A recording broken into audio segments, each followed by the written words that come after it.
which customer really is looking for. So another important part of the overall business model is the profit formula.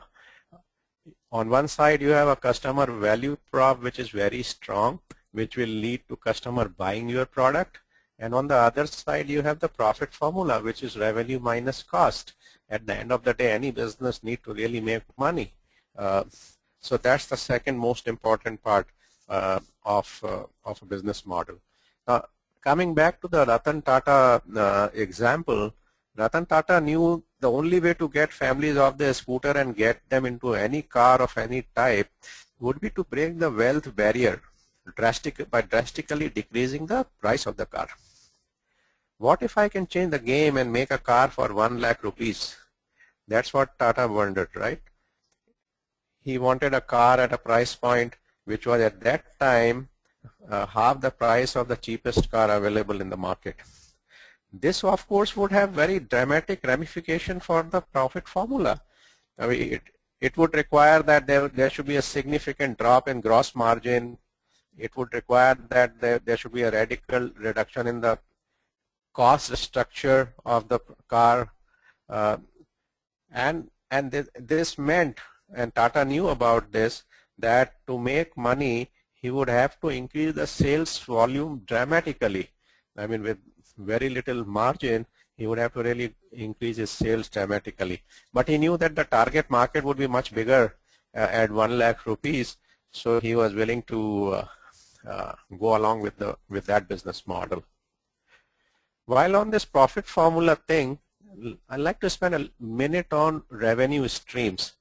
You know, generally people generally think about one-time transactions or sales.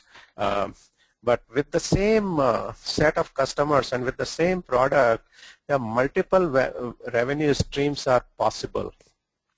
I mean, for example, in the simplest case, when you sell a piece of software or when you sell a PC or a laptop, you have a one-time transaction cost, a sales revenue, and you then have a recurring support revenue.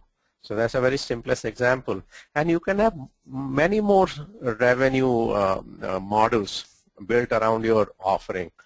I mean, usage fee, like a hotel which sells you number of room nights, or a telephone operator who sells you number of minutes used, or subscription fee where selling continuous access to a service. So you become a member of the gym and you pay a subscription fee, or you become a member of a Nokia music library, those who use a Nokia phone, and then you get unlimited access to the music.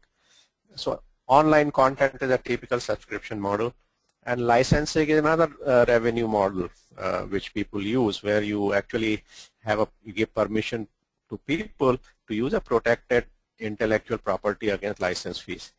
And there's several other, advertising, brokerage, and so on. We'll have a look at some of this very soon. Finally, if you remember that chart, key